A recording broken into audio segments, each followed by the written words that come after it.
Irmãos, graça e paz do Senhor Jesus estejam com todos vocês. Estamos aqui para mais uma escola dominical. Meu nome é Mauro Gomes, eu sou um dos facilitadores da sala da família. E hoje é a terceira oportunidade que nós estamos aqui e vamos dar continuidade ao assunto que nós vimos tratando, que é como tratar os conflitos familiares. Essa é a terceira parte deste assunto que nós vamos abordar hoje. Antes de começar, nós vamos fazer uma oração, pedir que Deus esteja nos ajudando aqui, porque nós dependemos dele completamente. Oremos. Senhor nosso Deus, nós te louvamos e te bendizemos, Senhor, pela tua graça, misericórdia e bondade. Te louvamos, Senhor, como Deus único, Deus vivo e verdadeiro, Criador dos céus e da terra, que governa o universo com sua mão poderosa. Senhor, Tu és o fôlego da nossa vida e dependemos de Ti em todas as coisas. Por isso, Senhor, te peço que Tu estejas conosco, que Teu Espírito opere, Senhor, nesta manhã, dando-nos um entendimento e nos ajudando, Senhor, a transmitir a Tua mensagem. Que Tu nos dê a motivação correta, Senhor, para glorificar o nome de Jesus e edificar a Tua igreja, para a glória do Teu nome também, em nome de Jesus, Senhor. Amém. Bem, irmãos, nós, como falamos, vamos tratar hoje a terceira parte da nossa aula, que é como tratar conflitos familiares. Na primeira parte, como você pode ver aí no segundo slide, né, nós falamos a raiz dos conflitos está no pecado. Então, todos os problemas que você enfrenta na sua família, de relacionamento, está ligado ao seu pecado. O pecado que está em você, o pecado que está no seu cônjuge, nos seus filhos. Né? Então, você imagine uma casa cheia de pecadores. É conflito que não acaba mais. Né? Mas, nessa nossa primeira aula, nós vimos que a solução para enfrentar isso não é outra senão você, primeiro, reconhecer que você é um doente de pecado. E como doente, você precisa de um médico. E o médico é Jesus, como ele mesmo afirmou. Não é isso? Então, partindo disso aí, você vai se aproximar do médico e o médico vai lhe dar o tratamento, certo? A partir do momento que você se relaciona com ele. Na segunda parte, nós vimos que o principal pecado é o egoísmo, ou seja, o desejo exacerbado de você se preocupar apenas com seus interesses. Então, esse egoísmo é a raiz de todos os outros pecados.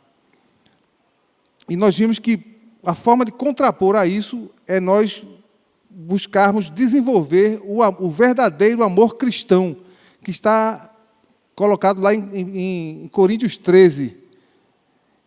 Nós vimos que esse amor cristão é um amor único. Só o cristianismo tem esse amor, porque é um amor sobrenatural, que vem de Jesus. E a gente só pode desenvolver esse amor se a gente se aproximar de Jesus e desenvolver um relacionamento com Ele. Então, quando a gente vê aí no slide 4, o resumo dessas duas aulas é o quê? Para você resolver os seus problemas familiares, você diminuir seus conflitos familiares, nós precisamos desenvolver uma vida no Espírito. E como é que a gente desenvolve essa vida no Espírito? Cristianismo é igual a relacionamento com Deus. Está aí no slide 5. O cristianismo não é outra coisa o quê? Senão um relacionamento com Deus. Através do relacionamento com Deus, Jesus vai nos transformando e nos moldando naquilo que Ele quer que nós sejamos. E o que é que Ele quer que nós sejamos? Parecidos com Ele. Então, seus problemas acabaram. Porque o seu problema era o pecado. Você precisava desenvolver o amor cristão. E a forma de fazer isso é ter um relacionamento com Deus. Então, está aí a solução dos seus problemas seja feliz, porque seus problemas acabaram.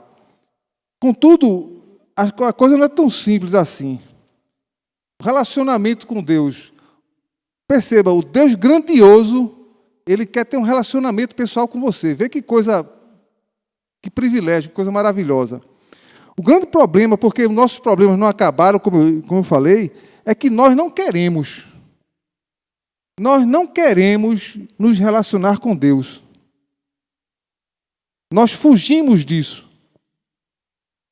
Lá no slide 6, eu coloco uma citação de Richard Foster, no seu livro Celebração da Disciplina. Ele fala o seguinte: a história da religião nada mais tem sido do que o relato de uma luta para conseguir um rei, um mediador, um sacerdote, um pastor, um intermediário. E na sequência ele fala: assim nos esquivamos de ir a Deus por nós mesmos. E no fim ele fala: isso poupa-nos da necessidade de mudar, pois estar na presença de Deus significa mudança da nossa vida. Ninguém, irmãos, pode ir à presença de Deus e continuar o mesmo.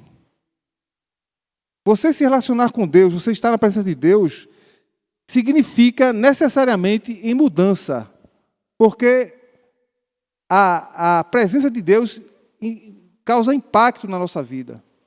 Como nós não queremos mudar, nós fugimos de relacionamento com Deus. Esse relacionamento com Deus que nós podemos ter através da oração, da confissão de pecados, um relacionamento transparente, através da leitura da palavra de forma disciplinada, a gente foge disso, porque isso vai implicar em mudança na nossa forma de ser, em abandono de práticas que não agradam a Jesus, e isso não nos interessa. O que nos interessa é nós governarmos a nossa própria vida como nós entendemos que é melhor, e satisfazer os nossos desejos. Isso, Foster, ele cita no seu livro algumas passagens que ilustram isso aí. Essa nossa tendência de fugir de Deus, ela já é clara no Éden. Quando Adão e Eva pecam, a primeira coisa que eles fazem é se esconder de Deus. Deus, todas as tardes, descia lá no jardim do Éden para se relacionar com Adão e Eva. Assim, cara a cara. Mas no dia que eles pecaram, a primeira coisa que eles fizeram foi se esconder. Está lá em Gênesis 3:10. E ele respondeu, Adão respondeu, né? Porque Deus perguntou: onde você está? Ele perguntou a Adão, não perguntou a Eva, perguntou a Adão, que era o cabeça, né? Aí Adão respondeu: ouvi teus passos no jardim e fiquei com medo, porque estava nu, por isso me escondi. A nossa fuga de Deus começou aí, irmãos. Adão percebeu que estava nu e se escondeu. Nós não queremos ir a Deus, porque quando nós vamos a Deus, nós estamos nu diante dEle. Ele olha tudo que está dentro lá do nosso coração. Aquilo que a gente esconde das outras pessoas. Aqueles pensamentos que nós temos e ninguém sabe. Aquelas nossas práticas que a gente faz escondido, que ninguém sabe. Deus sabe tudo isso. Nós estamos nu diante dEle. A gente quer se esconder dEle. E Foster cita também o Êxodo capítulo 20, 19, quando o povo disse a Moisés, e disseram a Moisés: fala tu conosco e o viremos, mas que Deus não fale conosco, para que não morramos. O povo de Israel viu o poder de Deus, os trovões lá em cima do Monte Sinai, e eles temeram. E eles sabiam o que significava estar na presença de Deus. Tanto é que depois na sequência dessa passagem, eles criam um bezerro de ouro. Por quê? O bezerro de ouro não requer mudança da parte deles. Entendeu? Então eles queriam: Moisés, você que fala com a gente. Deus fala com você e você fala com a gente. Veja que coisa absurda. Ele era para dizer assim: Moisés, por que só você vai falar com Deus? Nós não somos também filhos de Deus? Né? Nós queremos também falar com Deus. Nós aqui, todo mundo aqui, a gente vive querendo bajular os poderosos, vive querendo ser companheiro de quem é popular, né? De quem é influente. Né? Então, quem é mais influente, mais poderoso do que Deus? Né? Mas nós queremos um intermediário. E também lá em Samuel, 1 Samuel 8,7, Foster cita essa passagem, quando Deus fala para Samuel: atenda a tudo que o povo está pedindo. Não foi a você que eles rejeitaram, foi a mim que rejeitaram como rei. Então o povo israelita, mais uma vez, eles tinham Deus como seu rei, como seu governante. Mas eles disseram: não, nós não queremos, nós queremos ter um rei igual os outros povos têm. Mais uma vez, eles rejeitaram esse privilégio de ter Deus como seu governante direto. Eles preferiram um rei. Então, na sequência, nós vimos no slide aqui, irmão, é que nós não queremos mudar. Por isso, nós rejeitamos esse relacionamento com Deus, esse privilégio. Né? E por que nós rejeitamos? Está lá em Hebreus, capítulo 4, versos 12. Pois a palavra de Deus é viva e eficaz, e mais afiada que qualquer espada de 2 gumes. Ela penetra ao ponto de dividir alma e espírito, juntas e medulas, e julga os pensamentos e intenções do coração. Ninguém pode abrir a palavra de Deus e meditar nela sem ser impactado. Porque a palavra de Deus, quando nós lemos a palavra de Deus, a Bíblia, é Deus falando conosco, irmãos. E Ele fala conosco e Ele vai lá e revela aquilo que a gente está querendo esconder. Então, assim como o povo de Israel não quis, não quis pedir um rei, não quis que Moisés fosse o intercessor, e assim como Adão se escondeu de Deus, a gente evita ler a palavra de Deus como forma também de se esconder de Deus. Na sequência aí eu coloquei um slide que é a capa do site do CBE, que é o Centro para Engajamento Bíblico. Essa instituição, ela trabalha com o sentido de estimular as pessoas a se envolverem com a Bíblia semanalmente. Tanto é que ele bota na capa do site assim: seja engajado.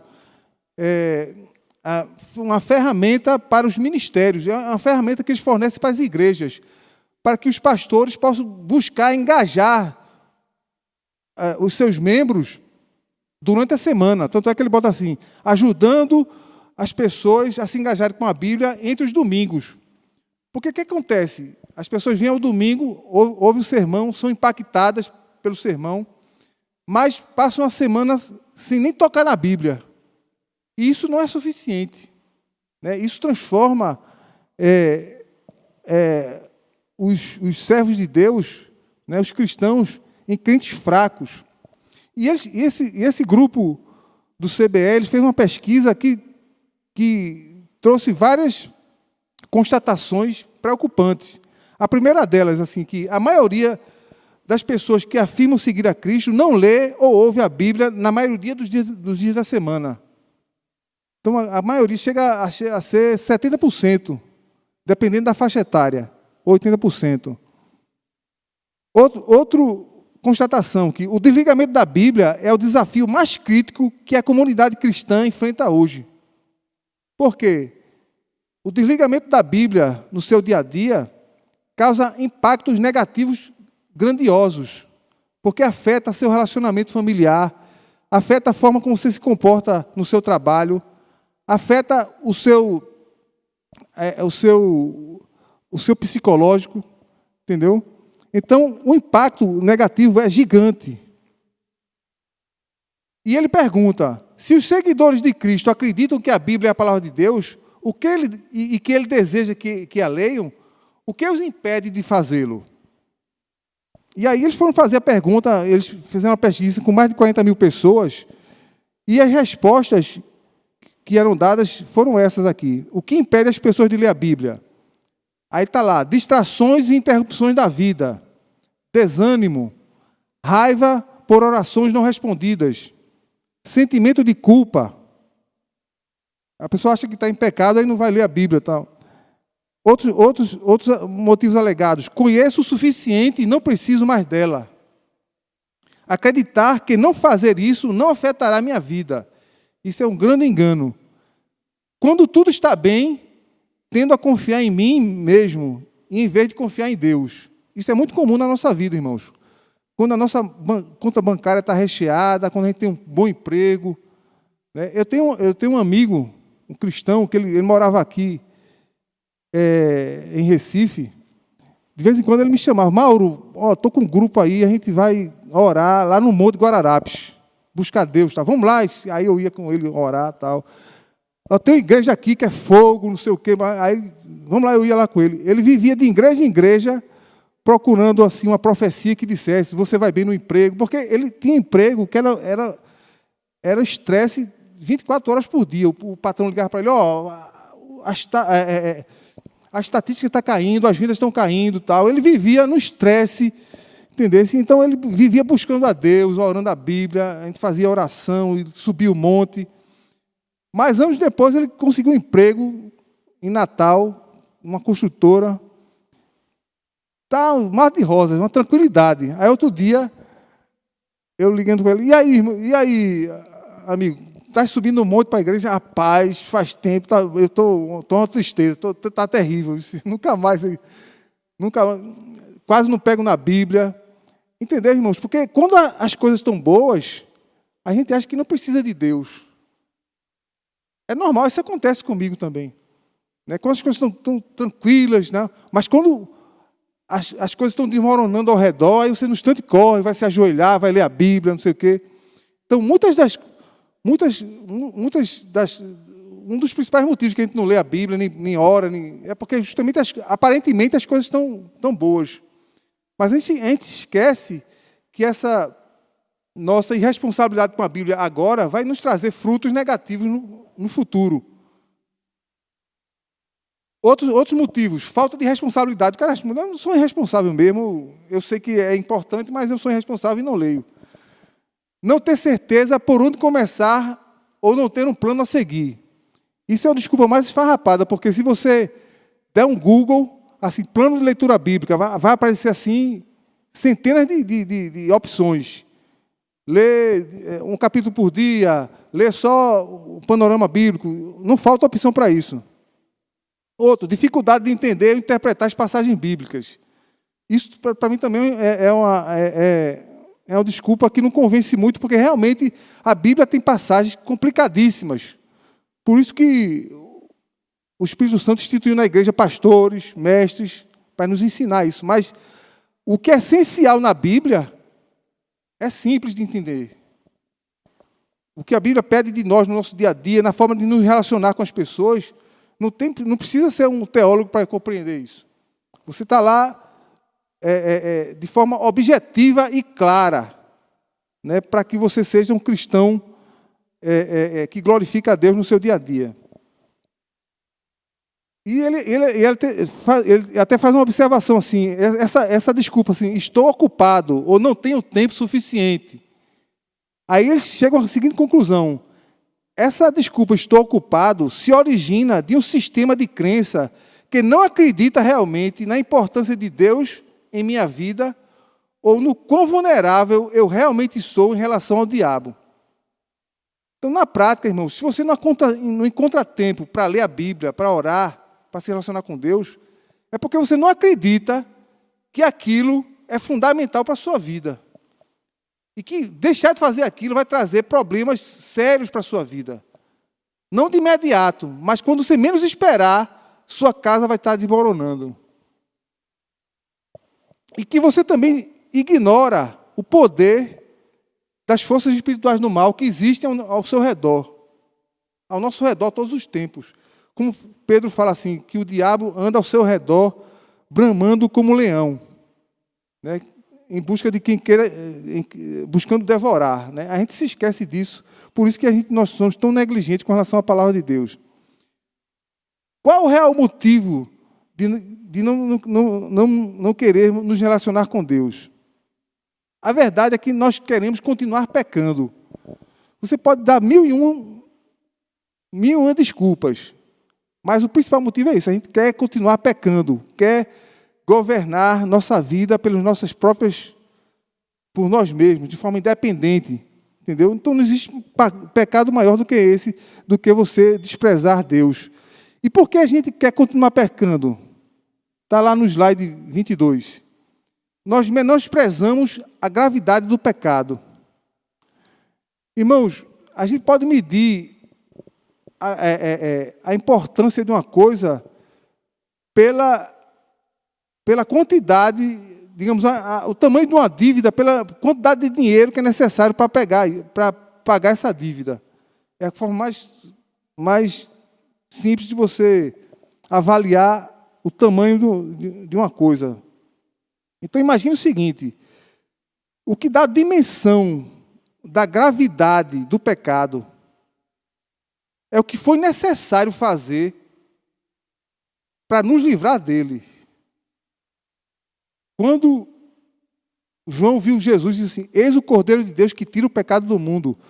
Quando os anjos anunciaram o nascimento de Jesus aos pastores, ele disse assim: ele trará boas novas de grande alegria, porque livrará o seu povo de seus pecados. Irmãos, a gente esquece a dimensão do que foi necessário fazer para nos livrar do pecado. O Deus Todo-Poderoso, ele se fez homem, desceu lá do seu lugar sublime e santo, veio à terra como homem e de forma espontânea entregou sua vida para ser humilhada, para ser torturado e pregado numa cruz da forma mais humilhante que pudesse existir. Então foi um preço altíssimo. Então o que foi necessário para nos livrar dos nossos pecados foi uma ação assim gigantesca, que não pode ser medida. Por isso a gente pode imaginar a importância do pecado. Tem um livro, eu esqueci o nome do autor, que ele fala assim que o pecado, o maior mal do mundo, que ele sai relatando o quanto o pecado é terrível, foi terrível para a humanidade. Basta dizer que a gente morre por causa do pecado. Então, menosprezar a gravidade do pecado, irmãos, é um grande erro que nós podemos cometer. Nós menosprezamos as consequências do pecado. Por que a gente menospreza? Porque eu peco hoje, peco amanhã, peco depois na próxima semana, e eu não sofro nada. A gente só vai sofrer alguma coisa, na maioria das vezes, certo? Lógico que se você pecar assim, eu roubei, assaltei ali, aí você pode ser preso, o resultado desse seu pecado pode ser imediato, você é preso, processado, já vai preso, né? Mas a maioria, os pecados de relacionamentos que nós cometemos, ele não traz consequências de imediato. E aí, por isso que a gente está descansando, a gente continua cometendo crime de forma continuada. A gente só vai sofrer as consequências quando a gente menos espera. De repente, a casa começa a ruir, caiu, e a gente não sabe de onde veio esse mal. Mas desde que ele começou lá atrás, nós menosprezamos as consequências do pecado.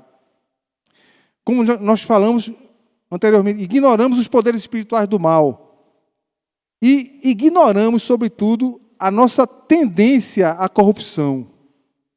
Aquilo que nós falamos antes, nós somos doentes de pecado, nós estamos sempre prontos a pecar. Todos os dias, a gente já amanhece dispostos a pecar. E a gente se esquece disso, dessa doença. E a gente se esquece dessa doença. Quando se esquece dessa doença, não procura tomar um remédio que vai nos ajudar a controlar. O remédio na nossa vida aqui vai ajudar a controlar, não vai curar. A gente só vai ser curado quando estiver no céu. Mas quando estiver aqui na terra, a gente vai tomar remédio controlado a vida toda. E parou de tomar o remédio, aí a doença aparece, começa a aumentar novamente. Entendeu? Essa é a grande realidade. Então, no slide seguinte, está lá escrito: desprezar a palavra de Deus é igual a agir como o nosso próprio inimigo. Por quê?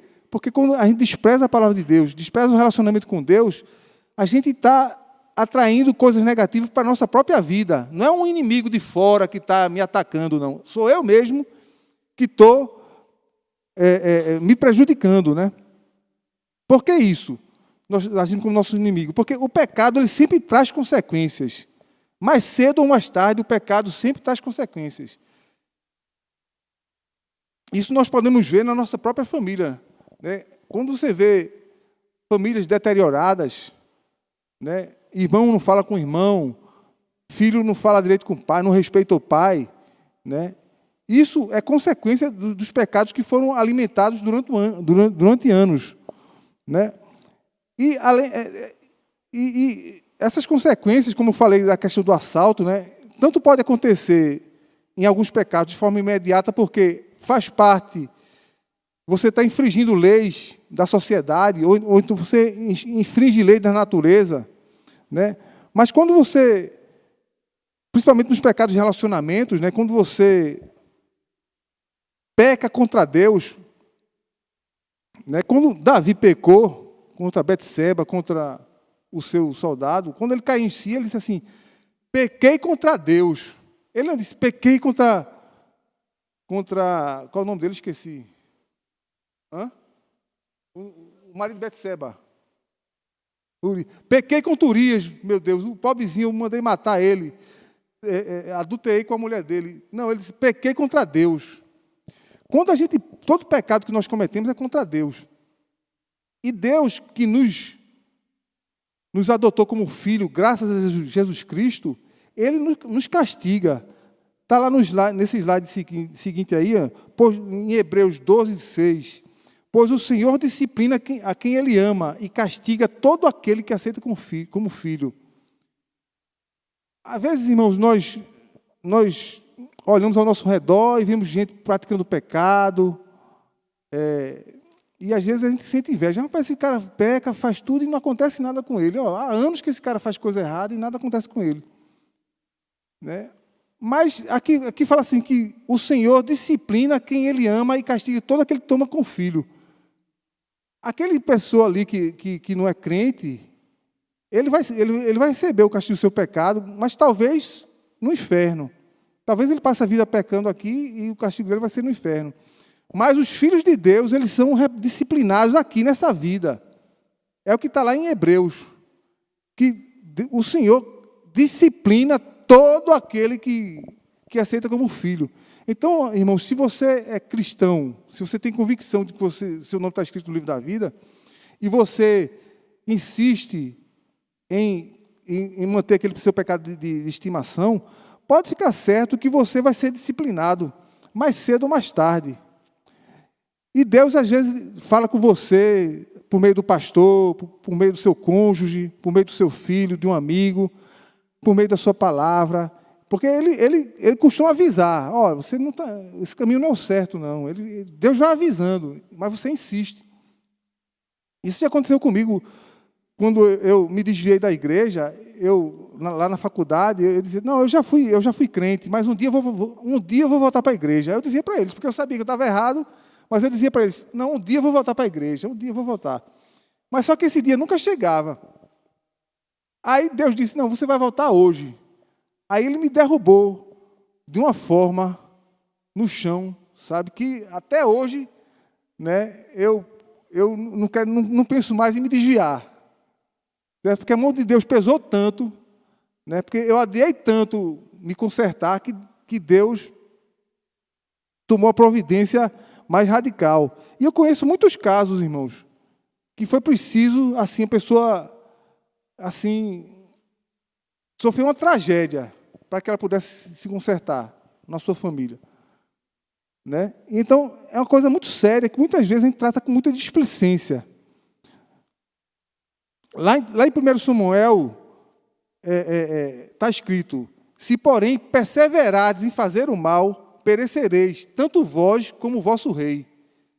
Samuel colocou lá, você quer perseverar em fazer o mal, né? Então, pode aguardar que a mão de Deus vai pesar. Existe uma frase que define o que é insanidade, ou seja, loucura, que é insistir em fazer as coisas do mesmo jeito, esperando obter resultados diferentes. Então, você quer um exemplo de um cara doido? É o que assim, ele todo dia faz a mesma coisa, que dá aquele resultado, mas ele repete aquilo esperando esperando que dê um resultado diferente. Todo dia ele pega 4 coisas assim, ele soma, dá 4. Aí amanhã ele faz a mesma coisa. Não, eu quero que dê 5, mas ele só tem 4 peças ali, mas ele insiste em fazer aquilo. A mesma coisa é quem insiste em pecar, porque Deus começa a avisar, né, as coisas começam a dar errado na vida deles, e ele acha que pode continuar, né, seguindo esse caminho e achar que as coisas vão se consertar. Numa família, por exemplo, as relações estão deterioradas e as pessoas continuam agindo do mesmo jeito e esperam que as coisas melhorem. Aí fala com o pastor: pastor, minha família está assim e tal. Aí o pastor fala: olha, o caminho é esse, a seguir é esse e tal. Mas as pessoas não mudam, né? Então elas continuam agindo da mesma forma, esperando que um resultado diferente. E jamais isso vai acontecer. Por isso que lá em Provérbios 1,7 fala o seguinte: o temor do Senhor é o princípio do saber, mas os loucos desprezam a sabedoria, o ensino. Em algumas traduções a gente coloca como tolos, né, ou burros, né? Os loucos e os burros, eles têm o ensino da palavra de Deus, que diz que o princípio da sabedoria é o temor do Senhor, mas eles preferem desprezar isso aí, né, para seguir seus próprios caminhos. Quando agimos assim, nós estamos agindo como loucos ou como tolos. Em 2 Coríntios, de 12, de 20 a 21, dá um exemplo de cristãos que insistiam em pecar, né? É uma tristeza, não é, irmãos? Está escrito lá, Paulo escreve: pois temo que, ao visitá-los, não goste daquilo que encontrarei, e vocês não gostem da minha reação. Temo que encontrem brigas, inveja, ira, egoísmo, calúnia, intrigas, arrogância e desordem. Ele está falando com crentes, irmãos. Com crentes. Eu acho que se eu for aí, estou com medo de ir. Estou preocupado em ir, porque estou com medo, não sei o que é que eu vou encontrar aí. Se vocês vão continuar agindo dessa forma. E ele continua: sim, temo que, ao visitá-los outra vez, Deus me humilhe diante de vocês, e eu venha a me entristecer, porque muitos de vocês não abandonaram os pecados que cometiam no passado, e não se arrependeram de sua impureza, de sua imoralidade sexual e de seu anseio por prazeres sensuais. Então você veja que, apesar das admoestações, né, havia muitos irmãos que insistiam no erro, né, e isso para a sua própria desgraça. Porque Deus, com certeza, disciplina. E o próprio Paulo, quando ele fala a questão da ceia do Senhor, né, ele relata lá que estava uma verdadeira esculhambação a ceia do Senhor lá, né? Uns se embriagavam, outros se davam glutonaria, não discerniam o corpo. E Paulo diz assim: não é à toa que muitos de vocês estão doentes e muitos já adormeceram, muitos morreram. E isso, irmão, não é outra coisa senão o juízo do Senhor sobre o pecado dos irmãos. Porque a coisa lá estava tão séria que o juízo de Deus foi radical nesse caso. E Paulo também cita lá em Tessalonicenses, ele advertindo sobre irmãos que defraudam outros em questões sexuais. Ele fala assim: Deus, sobre essas coisas, ele é vingador. Então, mais uma vez, ele alerta para que Deus, ele disciplina aqueles que insistem. Colocando diante dessas coisas, eu convido os irmãos a pensar e a raciocinar, a usar a capacidade de raciocínio que Deus nos dá. Pense, quantos conflitos domésticos seriam evitados se você mudasse o comportamento? Não pense assim: não, se meu marido mudasse, se a mulher mudasse. Não, pense em você. Se você mudasse seu comportamento, se você abandonasse hábitos destrutivos, a forma de você falar, a forma agressiva, a gritaria, os xingamentos.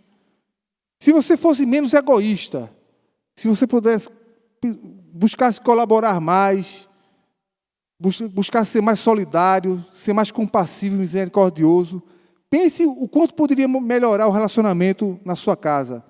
Se você fosse menos orgulhoso, você se esforçasse, pedisse força a Deus para pedir perdão, para pedir perdoar.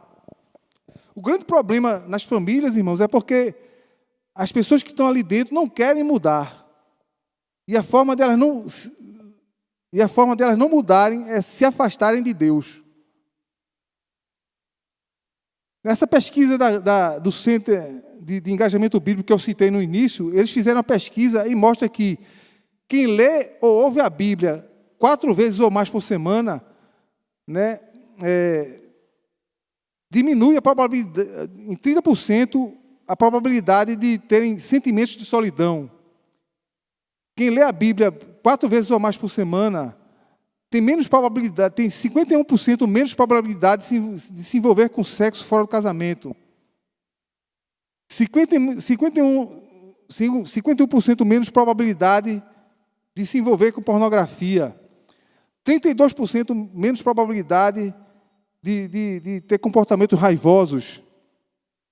40% menos probabilidade de desenvolver sentimentos de amargura no relacionamento.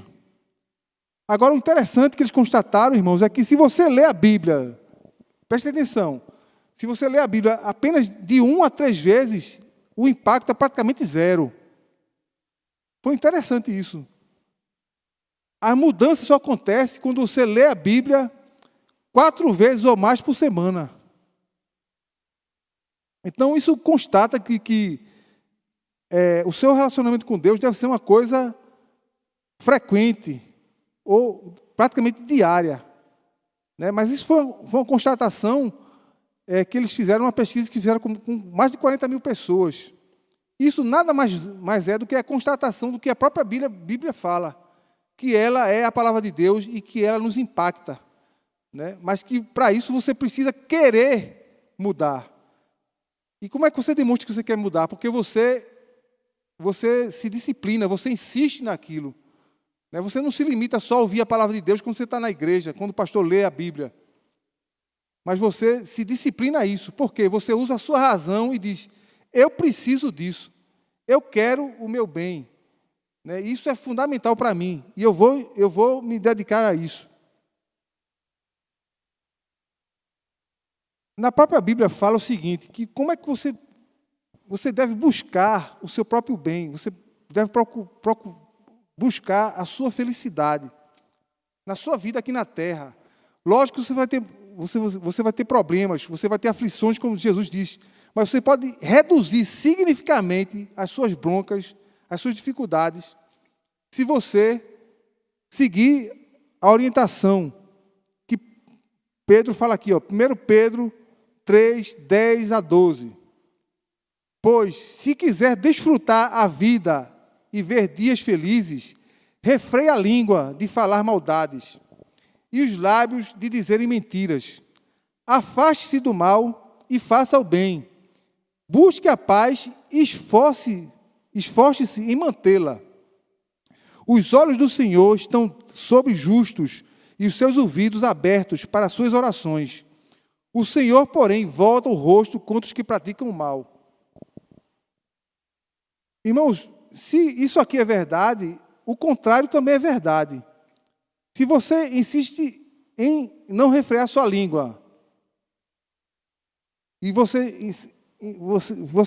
ter um comportamento ofensivo na sua casa, com sua esposa, com seus filhos, né? Se você não se guarda de fazer o mal na sua casa, por conta do seu egoísmo, se você não busca a paz, se você não se esforça em buscar a paz, você não vai ter dias felizes, como ele diz aqui. Né? Você não vai desfrutar uma vida mais equilibrada em todas as áreas. Essa citação que Pedro faz aqui, irmãos, isso ele está repetindo um salmo. Era para ter anotado o número do salmo aqui, mas não anotei. Então, isso está lá no Velho Testamento, E Pedro repete aqui no Novo Testamento, porque é uma realidade, irmãos. E a gente só vai buscar refrear a língua, buscar fazer o bem, se afastar do mal e buscar a paz, se Deus estiver operando em nós. E Deus só vai operar em nós se a gente cultivar esse relacionamento diário com Deus, pela oração e pela meditação da palavra. E aqui, e por que nós não precisamos ter medo de nos aproximar de Deus, irmãos. Porque Jesus, quando morreu na cruz, ele rasgou o véu e nos deu acesso direto a Deus. Por isso que nós não precisamos mais de intermediário, como o povo israelita pediu, que Moisés fosse seu intermediário, que houvesse um rei, e não precisamos fazer como Adão, que se escondeu de Deus. Porque nós temos um sumo sacerdote, como está lá em Hebreus, capítulo 4, de 14 a 16. Pois nós não temos um sumo sacerdote que não possa compadecer-se das nossas fraquezas, mas sim alguém que, como nós, passou por todo tipo de tentação, porém sem pecado. Assim, sendo, aproximemo-nos do trono da graça, com toda a confiança, a fim de recebermos misericórdia e encontrarmos graça que nos ajude no momento da necessidade. Esse texto aqui é um convite a nós nos aproximarmos de Deus, como nós estamos diante dele, confiados no que Jesus fez por nós. Quando nós nos aproximamos de Deus dessa forma, a graça de Deus nos cobre. E Deus vai nos ajudar a ir aparando nossas arestas no nosso dia a dia. Então, nós não precisamos ter medo de Deus como os israelitas tiveram. Nós precisamos, irmãos, mais do que nunca, usar nossa capacidade de raciocínio e não agir como loucos. Saber disso, que nós precisamos de Deus desesperadamente, por tudo que nós somos, por tudo que está dentro do nosso coração. Então, a nossa aula de hoje é justamente isso, chamar-nos à razão. Chamar-nos à razão. Não agirmos como nosso próprio inimigo, mas buscarmos o nosso próprio bem. E a única forma de nós conseguirmos isso é buscarmos desenvolver o nosso relacionamento pessoal com Deus, através da meditação regular na sua palavra, apesar do relacionamento transparente com Ele, de sermos capazes de falar para Deus dos nossos mais terríveis pecados. Só você e Ele. Senhor, estou com vontade de fazer isso. Senhor, vê meu pensamento. Senhor, eu desejo a morte daquela pessoa, ela me fez um mal tão grande, mas eu sei que isso te entristece, me ajuda. Entendeu, irmãos? Este é o segredo para que Deus derrame a sua graça sobre nós e nos ajude a ter uma vida mais equilibrada no nosso dia a dia. Então, que Deus nos abençoe, irmãos. Deus abençoe a todos vocês. Em nome de Jesus. Amém.